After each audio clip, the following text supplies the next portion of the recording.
What's up, everyone? Welcome to This, That, and the Other, where we talk about Detroit and MSU sports. So in my last video, we talked about the Lions previewing the draft upcoming, now that it's behind us.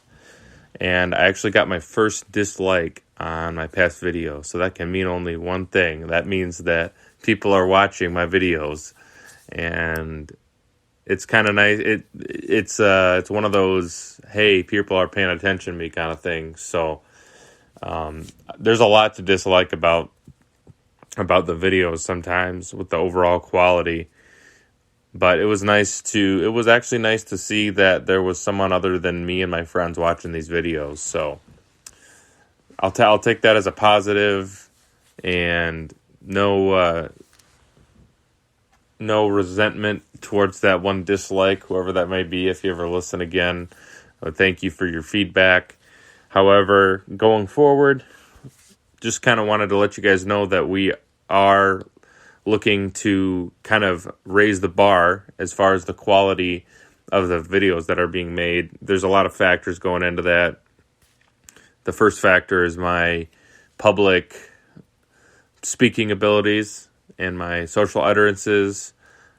I've been thinking about that a lot and how to reduce those. I do listen to my videos, and they're very apparent to me, so I want you guys to know that I am very aware of that, and we are working very hard to get those just kind of figured out.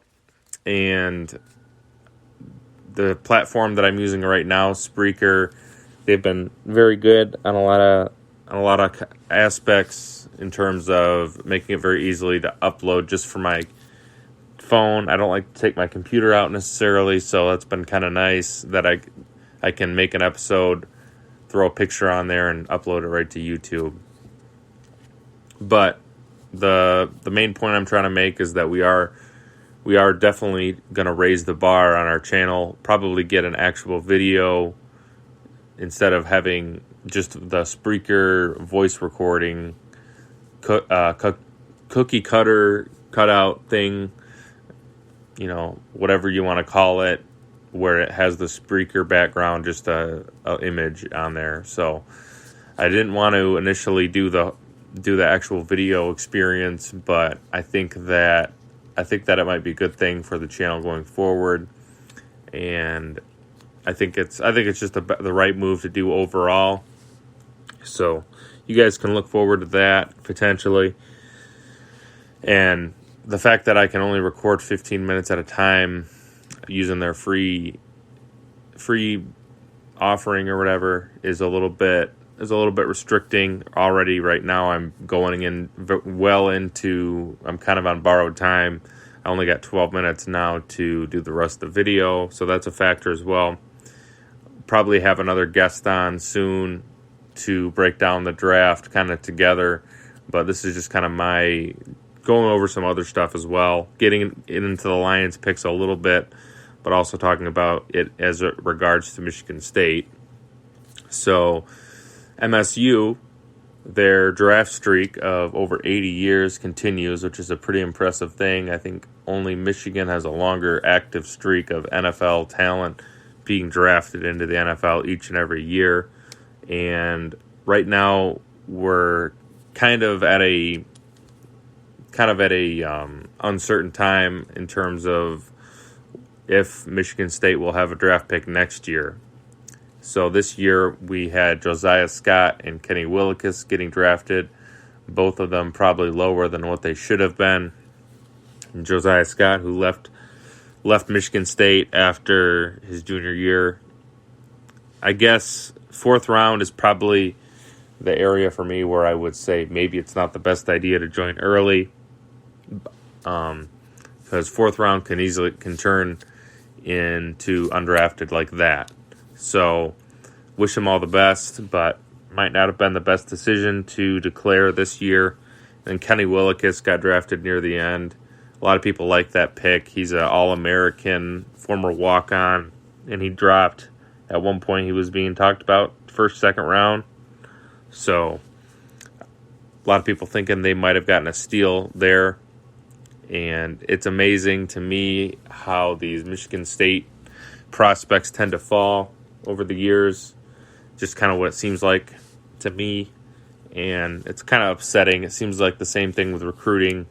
Michigan State will get a 4-star recruit, and then they'll automatically bring them down to a 3-star as soon as they commit. That's kind of what I've been hearing. So disappointing that Michigan State seems to falter in the draft a little bit and doesn't live up to what their original, draft grades have been stated.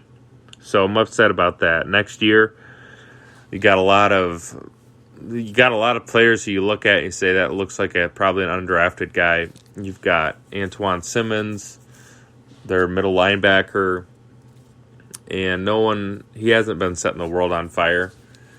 You got probably, I think, their best chance of having a draft pick, in my opinion, probably be Kevin Jarvis, because he's been probably the best lineman on their team the past 2-3 years. Who else you got? You got a possibility, Elijah Collins coming out. I could definitely see him being drafted.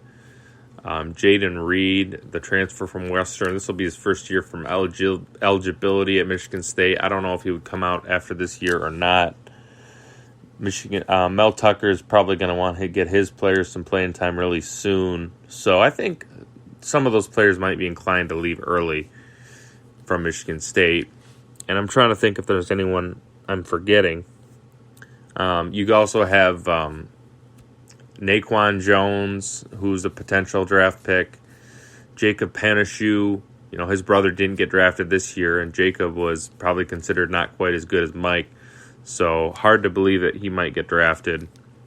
And I think they have Xavier Henderson as well.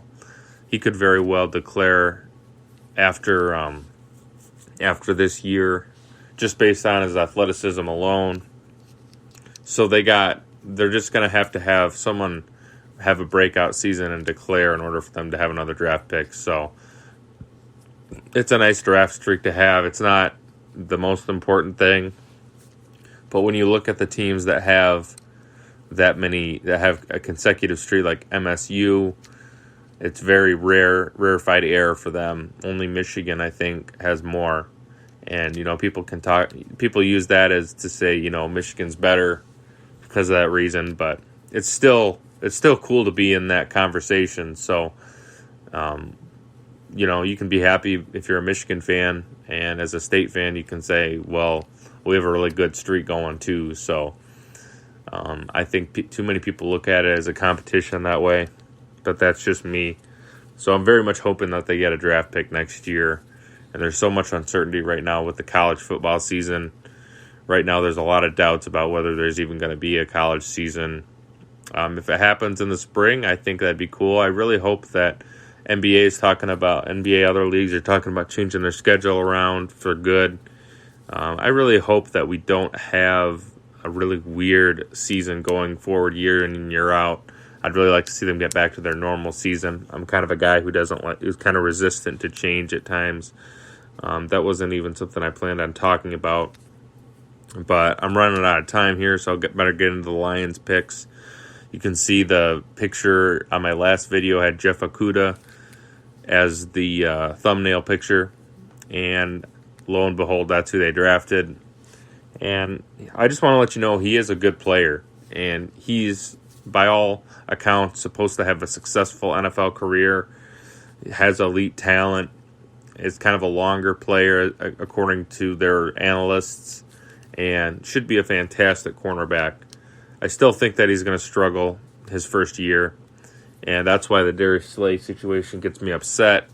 But good pick in terms of hitting on your guy potentially and drafting for talent.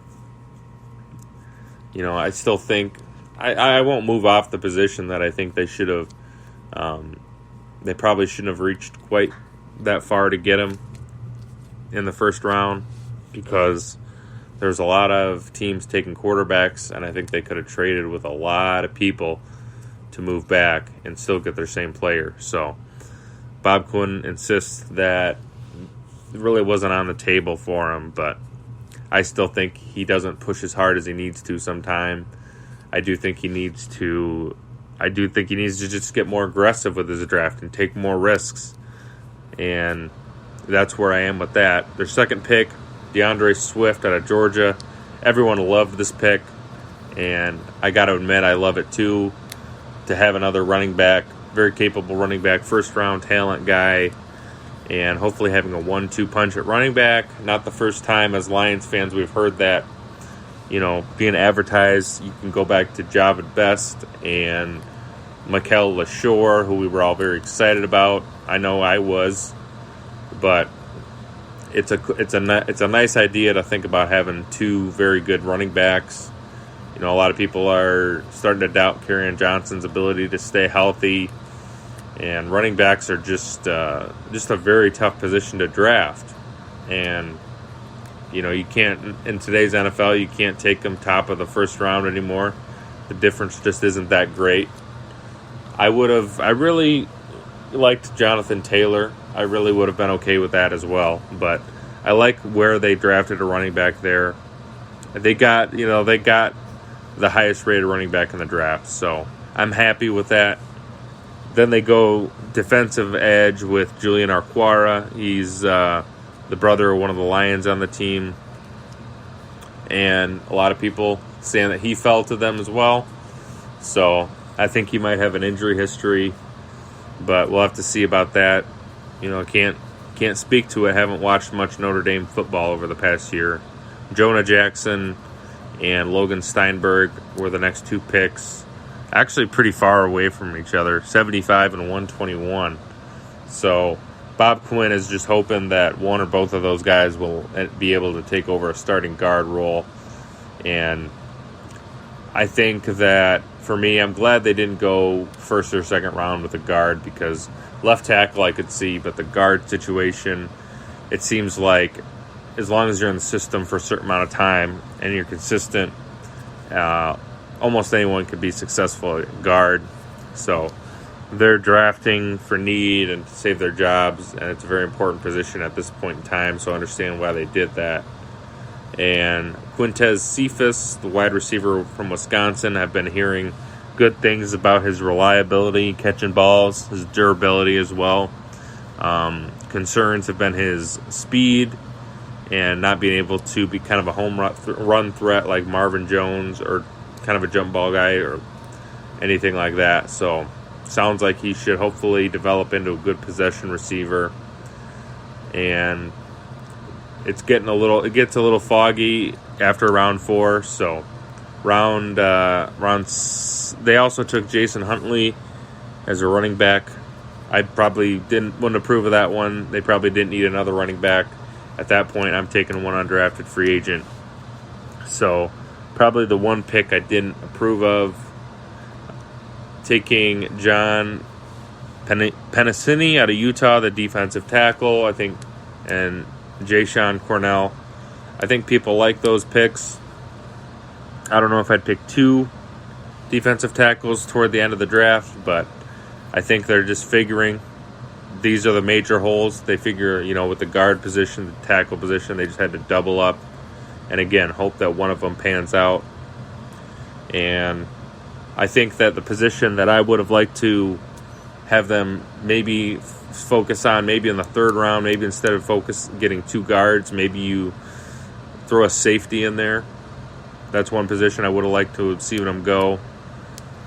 And I maybe would have drafted a receiver a little higher than round 5, maybe even round 3. I probably would have swapped those and had the guards go in round 4, round 5, something like that. So not a bad draft by the Lions.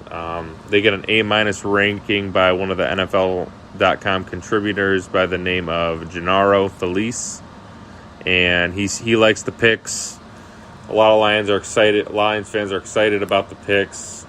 It seems like a safe draft for me. I'm not going to lie. I don't see any, though I see one home run potential pick, and that's DeAndre Swift. So hopefully these guys can develop quickly and contribute immediately, you guys. So thanks for listening, and looking forward to the future of this podcast. Hope you guys have a wonderful evening.